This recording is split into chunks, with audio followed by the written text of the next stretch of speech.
Hello and welcome my YouTube channel the direction classes. आज हम discuss करने वाले हैं modern history of India. Modern history of India जो कि यहाँ पर स्टार्ट होते हैं रिवोल्ट 1857 से। यहाँ से होती है स्टार्ट हमारी हिस्ट्री जिसका नाम है मॉडर्न हिस्ट्री। लेकिन इस चीज़ को डिस्कस करने से पहले हम पहले यहाँ पर देखेंगे pre modern history of India.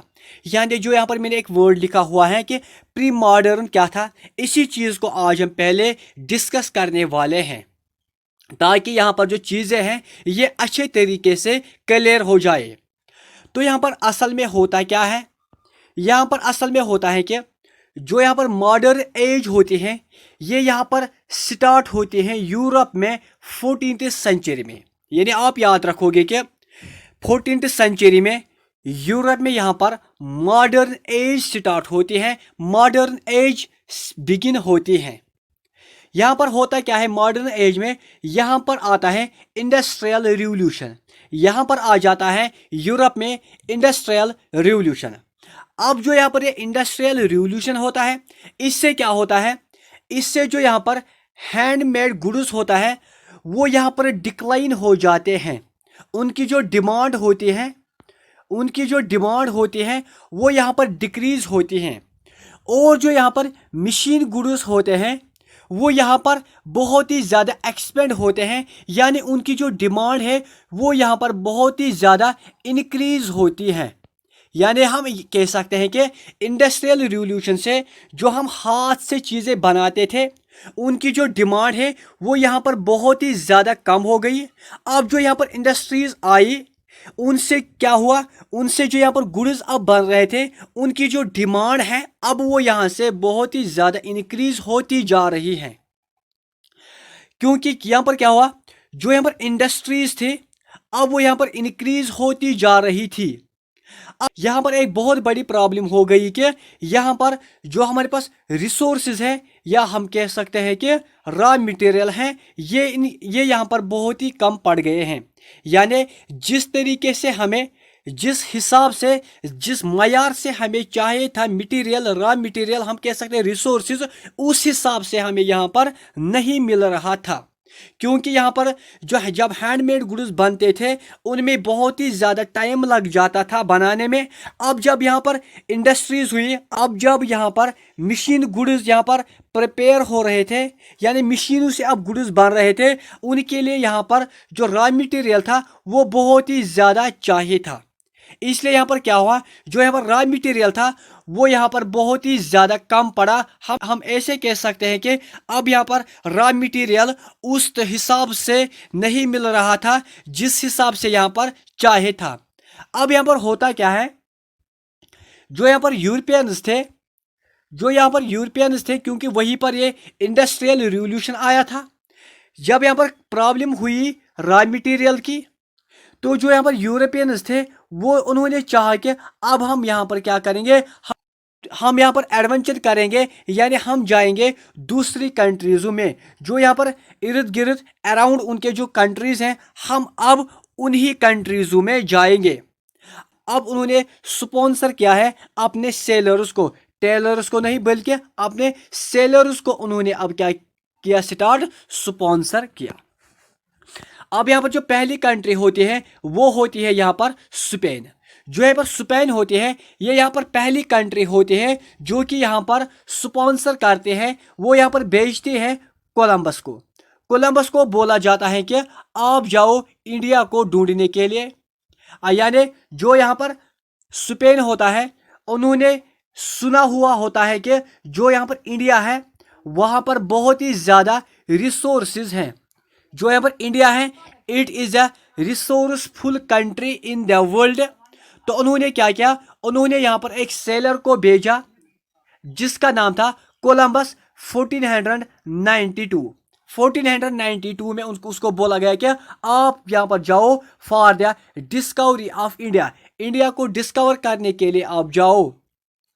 तो यहाँ पर होता क्या है, इसका जो मकसद होता है वो होता है in order to seek more and more resources. क्योंकि यहाँ पर इंडस्ट्रियल रिवॉल्यूशन की वजह से अब यहाँ पर रिसोर्सेज की कमी थी, रिसोर्सेज चाहिए था स्पेन को, या हम कह सकते हैं पूरे यूरोप को।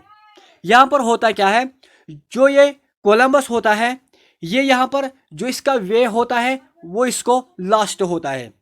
मतलब ये कि समझो, यहाँ पर ये फॉर एग्जाम्पल इंडिया है, यहाँ पर पूरा यूरोप है, इसको जाना था इंडिया। जब ये रास्ते में आया, जब ये रास्ते के बीचों बीच पहुंच गया, तो इसको जाना था इस रास्ते से, लेकिन इसका जो रास्ता है वो यहाँ से भटक जाता है और ये वापस आ जाता है और ये अमेरिका पहुंच जाता है। इसीलिए हम कहते हैं कि who was the first person who discovered America, वो यही था जिसका नाम था कोलंबस। अब यहाँ पर कोलंबस को जाना था for the discovery of India, लेकिन इसने यहाँ पर डिस्कवर किया किसको? अमेरिका को। इसने यहाँ पर डिस्कवर किया अमेरिका को। अब उसके बाद यहाँ पर क्या होता है, जो यहाँ पर यूरोप होता है वो यहाँ पर इसके बाद बहुत सारे सेलर्स को यहाँ पर स्पॉन्सर करता है for the discovery of India, क्योंकि उन्होंने पहले ही सुना हुआ होता है कि जो इंडिया है ये बहुत ही ज़्यादा रिसोर्सफुल कंट्री है। इसलिए उन्होंने क्या किया, उन्होंने यहाँ पर उनके बहुत ही ज़्यादा सेलर्स को भेजा for the discovery of India. अब यहाँ पर होता क्या है, यहाँ पर जो दूसरा सेलर निकलता है for the discovery of India, उसका नाम होता है बर्थोलियोन डियाज। बर्थोलियोन डियाज जो होता है, इसको यहाँ पर स्पॉन्सर करते हैं पुर्तगाल वाले, यानी जो पुर्तगीज होते हैं वो अब यहाँ पर भेजते हैं बर्थोलियोन डियाज को for the discovery of India. और जो यहाँ पर बर्थोलियोन डियाज होता है, इसको यहाँ पर एनकरेज करता है प्रिंस हेनरी। प्रिंस हेनरी इसको यहाँ पर क्या करता है, एनकरेज करता है, वही इसको यहाँ पर भेजता है। अब यहाँ पर क्या होता है, मैंने आपको पहले भी समझाया, ये इंडिया है, ये यहाँ पर यूरोप है। जब ये यहाँ पर पुर्तगाल से निकला, जब ये यहाँ पर पहुँच गया, क्योंकि यहाँ पर अफ्रीका है, यहाँ पर अफ्रीका है, ये जब यहाँ पर पहुँचा, इसको हम कहते हैं केप ऑफ गुड होप, इसको हम कहते हैं टिप ऑफ अफ्रीका। जब ये यहाँ पर पहुँचा तो ये फिर यहाँ से वापस आया अपनी कंट्री में। इसका मतलब ये हुआ कि जो यहाँ पर बर्थोलियोन डियाज था, he failed to discover India. India को डिस्कवर करने में ये भी यहाँ पर क्या हुआ, ये भी यहाँ पर फेल हुआ। इंस्टेड के इसने यहाँ पर केप ऑफ गुड होप को इन्वेंट किया, डिस्कवर किया। जो यहाँ पर केप ऑफ गुड होप है, इसको हम कहते हैं टिप ऑफ अफ्रीका। ये क्वेश्चन भी बहुत ही बार आ चुके हैं आपके एग्जाम्स में। अब जो यहाँ पर पहले दो सेलर्स थे, पहला था हमारे पास कोलंबस, दूसरा था बर्थोलियोन डियाज। ये दोनों जो सेलर्स थे ये यहाँ पर फेल हुए। जो यहाँ पर पहला सेलर था वो था फ्रॉम द स्पेन, और जो सेकंड यहाँ पर था ये था फ्रॉम पुर्तगाल। अब उसके बाद यहाँ पर होता क्या, जो पुर्तगाल वाले हैं वो यहाँ पर एक और सेलर जो उनके पास होता है, जिसका नाम होता है Vasco D gamma. Vasco D gamma को वो बेचते हैं 1498 को for the expedition of India, for the discovery of India. जो यहाँ पर वास्को डी गामा होता है, ये क्या करता है, ये इंडिया है, ये यूरोप है, ये यहाँ पर अफ्रीका है।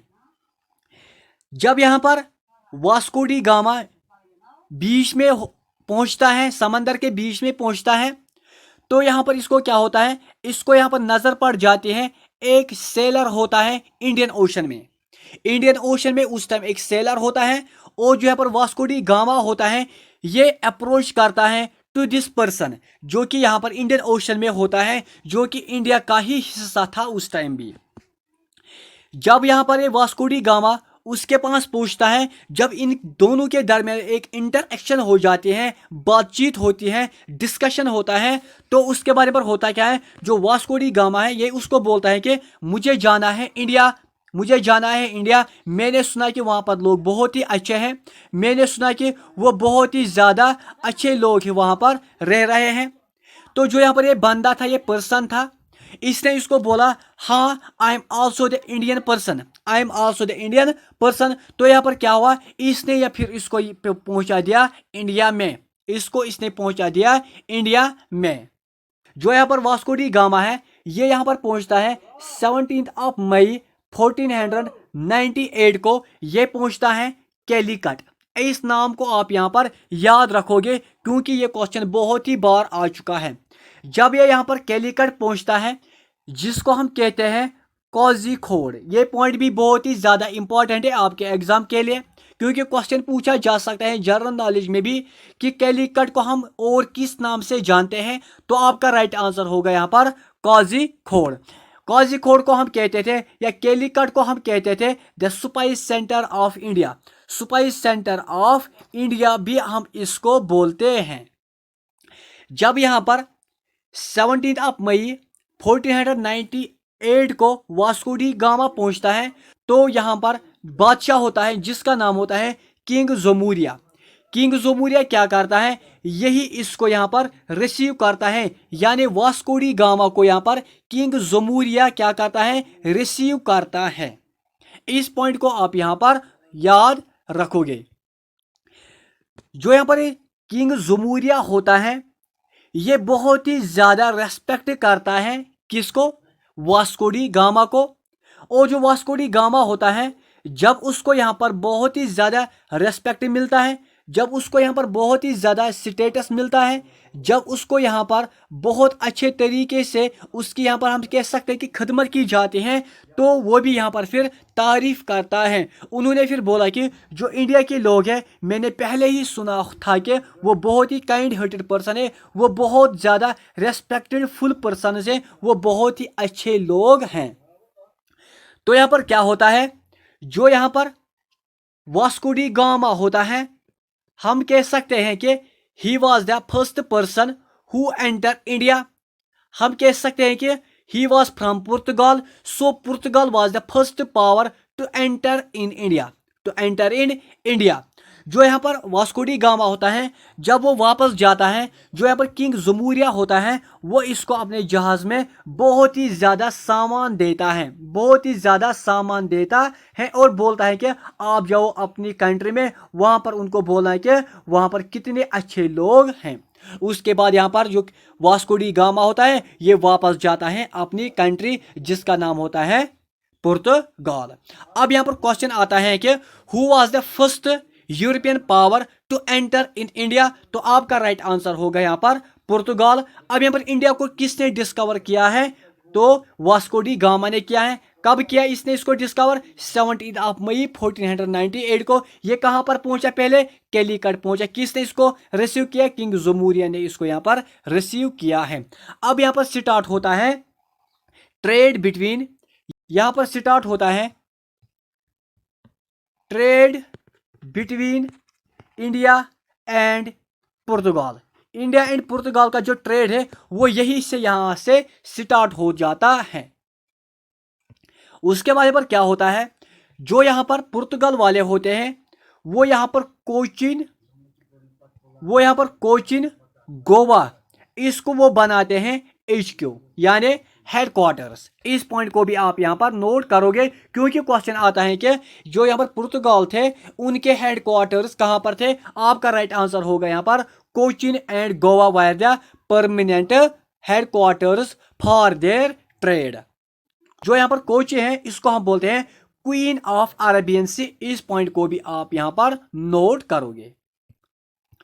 इंपॉर्टेंट पॉइंट क्या है नेक्स्ट हमारे पास, वो ये है कि 1505 की बात है जब यहाँ पर जो पुर्तगाल होता है वो यहाँ पर भेजते हैं फ्रांसिस्को अल्मीदा को। इस पॉइंट को आप यहाँ पर नोट करोगे। फ्रांसिस्को अल्मीदा जो होता है इसको भेजा जाता है as a first governor of Portugal to India.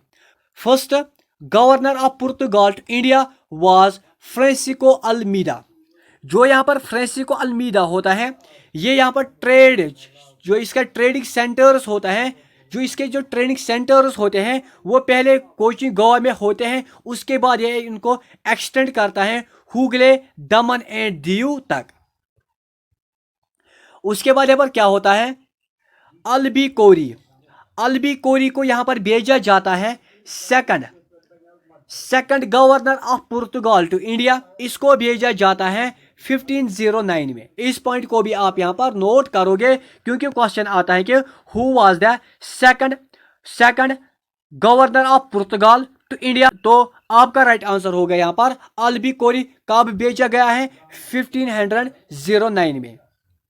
जो यहाँ पर अल्बी कोरी होता है ये बहुत ही ज्यादा मिलिट्री जीनियस होता है, ये बहुत ही ज्यादा खतरनाक, बहुत ही मोस्ट एबल पर्सन होता है उस टाइम पुर्तगाल के आर्मी में। इसलिए इसको क्या बोलते हैं? The line of the sea. इसको बोलते थे पुर्तगाल में the line of the sea, line of the sea. जब ये आता है हमारी कंट्री, हमारे इंडिया में 1509 में, तो यहाँ पर होती है लूदी डायनास्टी। उस टाइम यहाँ पर लूदी डायनास्टी होती है जो कि यहाँ पर रूल कर रही होती है। यानी टाइम होता है 1510 की, जब यहाँ पर लूदी डायनास्टी होती है। जो यहाँ पर लूदी डायनास्टी होती है वो यहाँ पर रूल करते हैं गोवा में, यानी वो गोवा में होते हैं।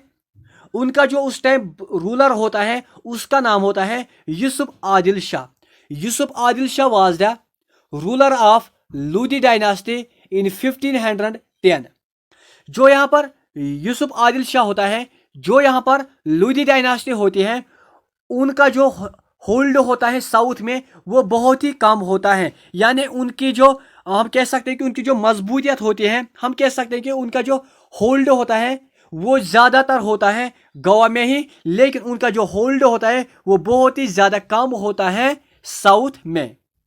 तो होता क्या है इस चीज़ से, जो यहाँ पर पुर्तगाल वाले होते हैं वो इसी चीज़ का फ़ायदा यहाँ पर उठाते हैं। किस चीज़ का? कि जो यहाँ पर लूदी डायनास्टी है वो उतने पावरफुल नहीं है साउथ इंडिया में।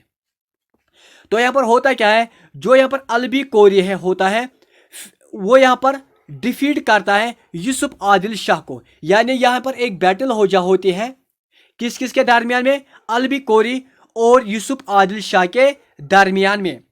यहाँ पर क्या होता है, जो यहाँ पर गोवा होता है उसको भी यहाँ पर कन्क्योर किया जाता है by Portugal under the military of Albuquerque. और यहाँ पर जो यूसुफ आदिल शाह होता है गोवा में, उसको भी यहाँ पर हटाया जाता है और अब यहाँ पर गोवा को भी कैप्चर किया जाता है बाय पुर्तगाल। यहाँ पर बहुत ही क्वेश्चन बन जाते हैं कि जो यहाँ पर पुर्तगाल होता है उन्होंने कब गोवा को अपने कब्जे में लिया है? 1510 में। यहाँ पर कौन सी डायनास्टी होती है? लूदी डायनास्टी होती है। बादशाह कौन होता है? यूसुफ आदिल शाह होता है। अब यहाँ पर पुर्तगाल का कौन सा गवर्नर होता है? अल्बी कोरी होता है।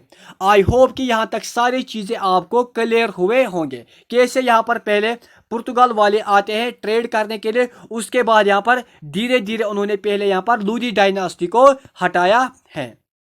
अब जो यहाँ पर लूदी डायनास्टी थी, रीजन्स क्या रहे, यानी what were the reasons of defeat of Lodi dynasty and what were the reasons of win of Portugal. यहाँ पर जो अल्बी कोरी की आर्मी जो होती है वो यहाँ पर बहुत ही ज़्यादा डिसिप्लिन्ड आर्मी होती है, वो यहाँ पर बहुत ही ज़्यादा स्ट्रांग होते हैं। और ये पॉइंट भी बोला जाता है कि जो यहाँ पर लूदी डायनास्टी थी, यहाँ पर उनको कोई भी कनेक्शन नहीं था, कोई भी यहाँ पर कंटेक्ट नहीं था विद द दिल्ली सल्तनत, क्योंकि दिल्ली सल्तनत उस टाइम यहाँ पर बहुत ही ज़्यादा पावरफुल थी, लेकिन वो यहाँ पर नॉर्थ इंडिया में रूल कर रहे थे। यानी उनका भी यहाँ पर कुछ भी होल्ड नहीं था साउथ इंडिया में, यानी उनको यहाँ पर कोई भी इंफॉर्मेशन नहीं थी रिगार्डिंग साउथ इंडिया। और यहाँ पर जो यहाँ पर लूदी डायनास्टी होती है और जो यहाँ पर दिल्ली सल्तनत होते हैं, उनके दरमियान भी यहाँ पर कोई भी कनेक्शन, कोई भी यहाँ पर कंटेक्ट नहीं होता है, जिसकी बदौलत यहाँ पर जो पुर्तगाल वाले होते हैं वो यहाँ पर कामयाब हो जाते हैं और वो यहाँ पर लूदी डायनास्टी को हटाते हैं। अब यहाँ पर होता क्या है, जो यहाँ पर गोवा होता है उसके बाद इसको यहाँ पर बनाया जाता है the permanent as well as the permanent headquarter of Portugal. इस पॉइंट को आप यहाँ पर नोट करोगे।